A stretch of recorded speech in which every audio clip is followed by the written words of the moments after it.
Live from our 7 Tasmania studios, your nightly news with Peter Murphy begins now. Good evening everyone. Tonight there's new details on Tasmania's response to the coronavirus pandemic, including a state-based stimulus package with impacts for businesses and workers who need to self-isolate. We're also learning more about major closures and cancellations across almost every area, but there is some good news tonight for our state's hospital system. Let's go first to State Parliament, where strange scenes unfolded. A very different looking parliament. Our politicians putting into practice safe distancing as the coronavirus trickles down into all aspects of daily life. We are in difficult and challenging times, but I know that all of us, along with all Tasmanians, will work together to ensure the health and well-being of Tasmanians. Labor and the Greens both urging the Premier to enforce stricter entry requirements for everyone entering the state. As an island, we have a unique opportunity to slow the spread of the disease and ultimately save lives. But to do that, we have to act quickly and decisively. Why are you waiting to put more severe restrictions in place in order to save lives? If you ask the question whether or not I'm considering this, the answer to that question is absolutely yes. I'm taking advice and I'm working through these matters. As precautions ramp up, Tasmania is now officially in a public health emergency, giving sweeping powers to authorities to penalise people who don't follow their rules. Such that they are required to quarantine or isolate, to ban people from entering particular areas, to require people to be removed from particular areas. And in a major milestone for our hospitals, just this morning the government finally took possession of K-Block. Now looking at how the new empty wards could be used to assist in the coronavirus spread.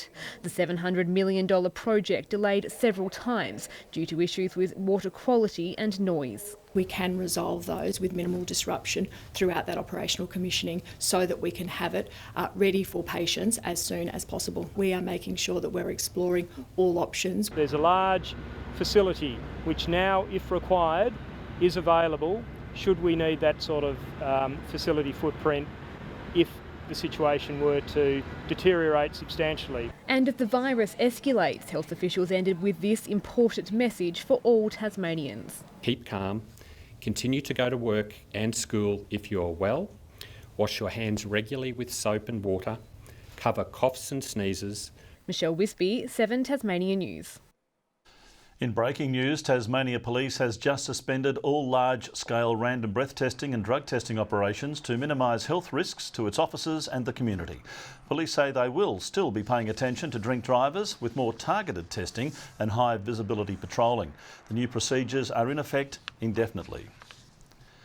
Social distancing measures are having an impact on more Tasmanian services, facilities and events tonight. Our reporter Ruby Kamain is following the many developments and joins us now. Good evening, Ruby. First to the Anglican Church. What have we heard today?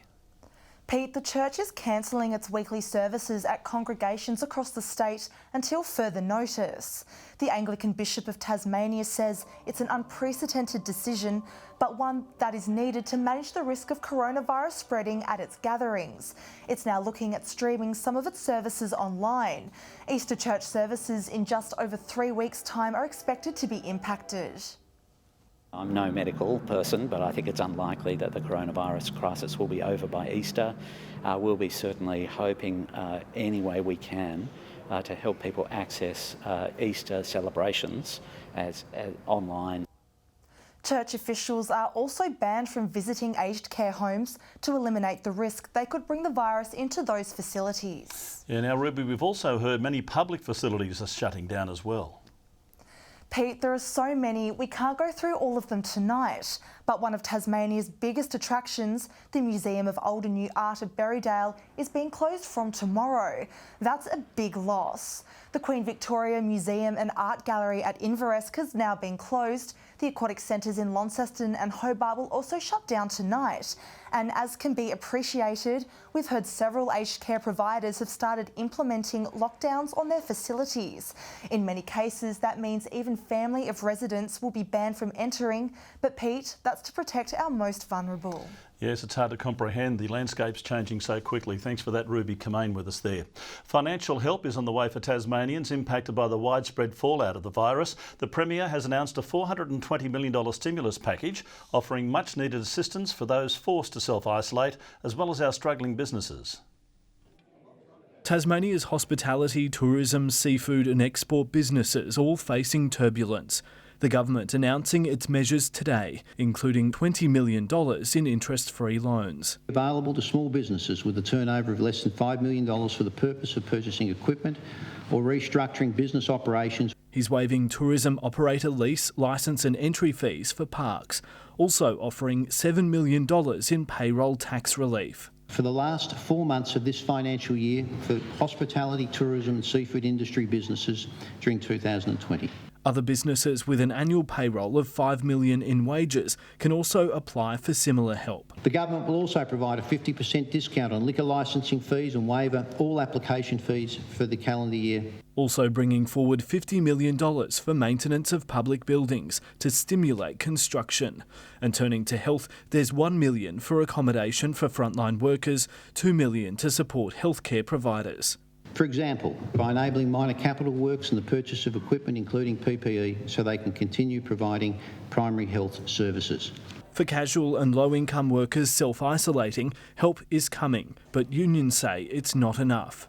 One-off emergency relief payments of $250 for individuals and up to $1,000 for families who are required to self-isolate. And he's scrapping the $450 million public sector efficiency dividend. Now is not the time to place further efficiency requirements on agencies. It's a $420 million package, but the Premier warned there's still a long road ahead. All of us need to work together and make our number one priority to protect and care for all Tasmanians. Michael Breen, 7 Tasmania News. Support for our new Premier has been revealed in the first poll to be released since Peter Gutman took over from Will Hodgman. Our political reporter Michelle Wisby joins us live now.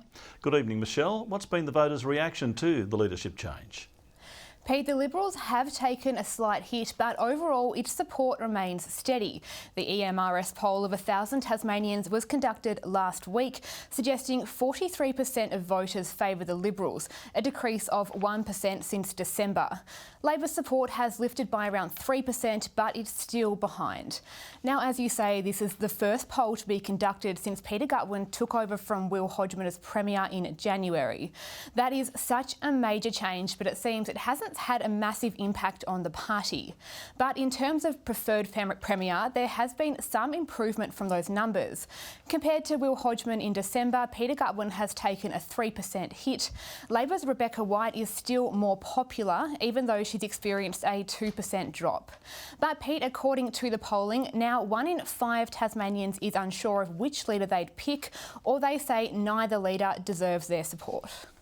Well, thanks, Michelle. They've got plenty of time to work it out before the next election. Michelle Wisby joining us. An unlikely alliance of hunters, farmers and chefs say bureaucracy is keeping wild deer off dinner plates. Laws prohibit wild deer from commercial processing, but opponents say there's millions to be made by placing more venison on the menu.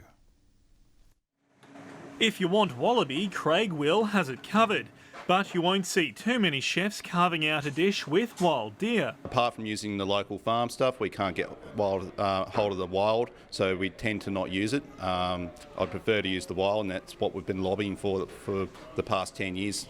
Processors like Leonard Game Meat say confusing rules and bureaucracy is stopping the feral species from making it to market. The really crazy situation is we are having to buy wild harvested venison from the mainland while at the same time they are being shot and left to rot here. This year the company will import a staggering 200 tonnes of venison into the state. This is despite claims some 15,000 wild deer culled under permits are out of reach. It's not because of legislation. The legislation is there. It's because of a bureaucratic process. The government says it's already cutting red tape by extending hunting seasons and introducing more permits. But in a statement, it clearly ruled out allowing for wild deer to reach restaurants or supermarkets. Craig Will is confident there's an appetite for change. To see wild Tasmanian venison on the menu, I reckon it'd be a top seller. Sean McComish, 7 Tasmania News. Tasmania Police faced a telephone outage today impacting calls to its non-emergency assistance line. Police say the 131444 number experienced intermittent issues this morning due to a national network problem. The line is now back up and running, only taking a short time to be fixed. The 000 emergency number remained unaffected. Hundreds of new homes are on the way at both ends of the state, with hopes the housing crisis could be eased. A $450 million project has cleared a major hurdle at Evandale, while machinery is finally digging up earth at a site in Rugby. The machinery is rolling in. The ribbons are cut.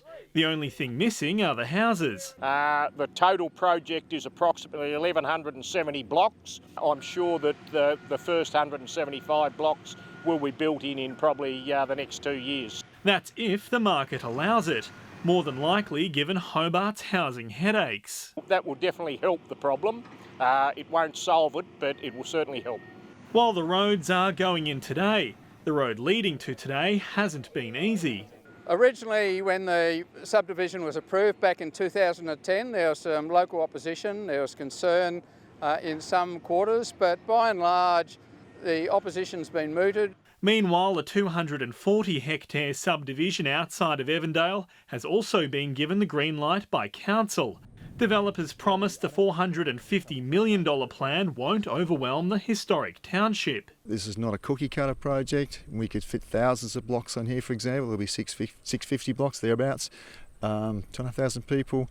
There will be a hotel, aged care facility. All but one member of council backed the application. Dick Adams says it doesn't align with the Greater Launceston strategic plan. The bid still needs to go to the Planning Minister for approval. Sean McComish, 7 Tasmania News. A 28-year-old woman has been rescued in fading light from a remote national park on the state's west coast. Police say the Israeli national became disoriented when she was descending Frenchman's Cap at around 7:30 last night. A crew from the Westpac rescue helicopter located the hiker near the summit of the mountain. Police say she was not properly equipped to spend the night in the elements. Authorities are reminding the public to conserve phone battery power on walks and recommend downloading an emergency app. Tasmanian sporting competitions are dropping like flies amid uncertainty about the spread of coronavirus. Season fixtures have been slashed dramatically and there's fears the bottom line of some clubs could drop sharply.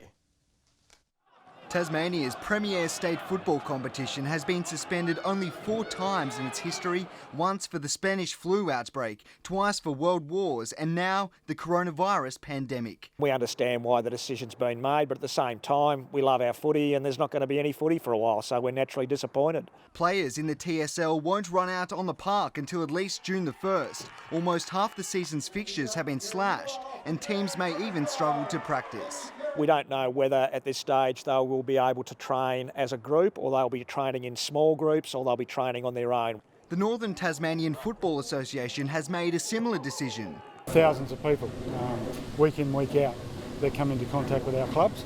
So we take that responsibility very seriously. With grandstands deserted, the financial hit to clubs could be drastic. We'll work over the next period of time on that impact on clubs. And we'll definitely put support measures in place. All netball competitions have been suspended indefinitely. Soccer matches will be halted for a month.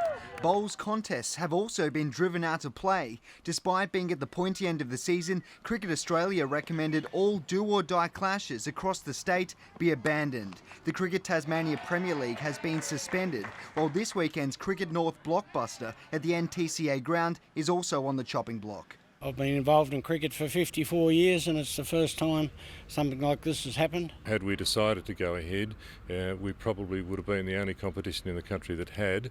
Cricket Northwest is expected to make a decision on its season tonight, so too Hockey Tasmania. Golf seemingly the lone survivor. Players are still encouraged to tee off under vigilant health precautions. Garth Burley, 7 Tasmania News. Good evening. It was a partly cloudy day across the state today. Hobart was the top, reaching 27, 23 at Launceston, Devonport reaching a high of 20, Burnie 21. Friendly Beaches and Grove reaching a high of 25, Smithton 22 and 26 at King Island and Strawn. On the close-up, partly cloudy conditions over Tasmania. Further out, middle-level cloud extends across southern WA to the Bight ahead of a low to the south of Western Australia. Tomorrow shows an area of low pressure to the south of WA, moving slowly into the western part of the Bight. Northwesterly winds tomorrow 15 to 25 knots, swells up to 2 metres in the west and south and below 1 metre in the north. A strong wind warning is current for southwestern coastal waters from southeast Cape to Low Rocky Point. Tomorrow's forecast now: Hobart partly cloudy and 24, a high of 23 across Geeveston and Bothwell. In the north, Launceston a light afternoon shower or two, Devonport 21, 23 at Cressy. Burnie tomorrow a light shower or two, Strawn and Curry 21.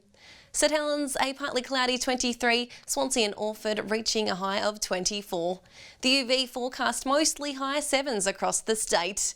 Looking ahead to the 3-day forecast, Thursday showers developing about the northwest in the morning, Friday showers contracting to the west and far south during the day, and Saturday showers about the west developing throughout the state during the afternoon. Capital cities: Perth tomorrow partly cloudy and 23, mostly sunny and 26 in Sydney, and Cairns expecting a possible shower. And currently Hobart mostly cloudy and 24, Launceston 21 and Devonport partly cloudy and 18. That's all for weather tonight, Murph. Thanks very much for that, Jackie, and considering you've cancelled your flights to Sydney, you'll be with us all week. I'm sure she's looking forward to that. That's all our news for now. I'll be back later with updates. Thanks for joining us. Good night.